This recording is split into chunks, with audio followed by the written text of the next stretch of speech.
hammamizda yetarli ma'lumot bor Grija va osteoxondroz haqida. Men undan yaxshiroq ma'lumot bermoqchiman. Nima uchun ko'p insonlarda Grija va osteoxondroz kelib chiqyapti? Ularning asl sababi ularni umurtqa pog'onasini ushlab turuvchi poy mushaklari mustahkam emasligidan. Endi poy mushaklari mustahkam emas va uni qayerdadir grija boshlandi yoki osteoxondroz boshlandi. Endi shu grijasini davolashdan ovora bo'lib yurgan paytda uni albatta qaysi organiga, a'zosiga o'z ta'sirini o'tkazayotgan bo'ladi. Endi aytaylik mana sayyor nerv sistemasi. Bu nervus vagus bu avtonom bo'ladi.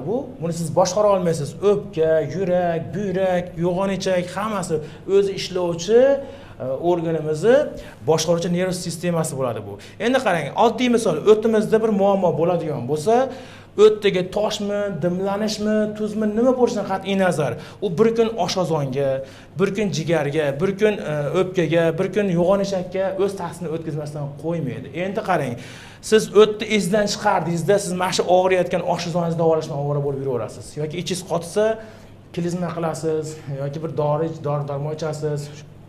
Yo'g'on ichadi o'zi bilan ovora bo'lib qolasiz. Aslida bu o't qopidan kelib chiqayotgan muammo bo'ladi.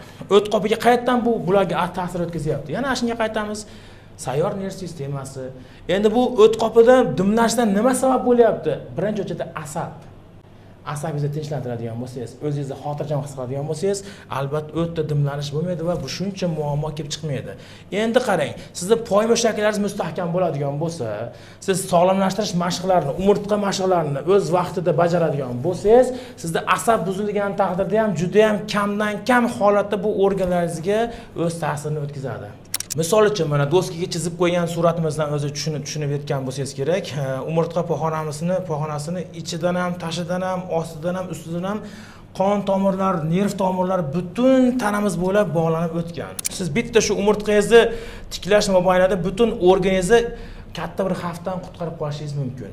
Misol uchun sizda jinsiy bezlarda muammo bo'lyaptimi? Siz albatta urologiyaga, andrologiya yoki bo'lmasa ginekologiyaga murojaat qilasiz.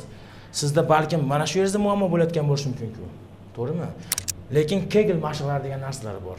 Aynan jinsiy bezlariga foyda beruvchi mashqlar.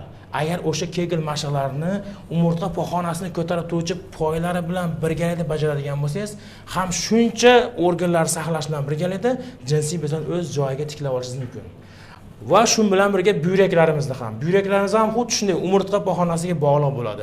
Xullaski insonning salomatlik kaliti bu umurtqa pog'onasi. Umurtqa pog'onasining salomatlik kaliti ushlab turuvchi bu poy va mushaklari bo'ladi.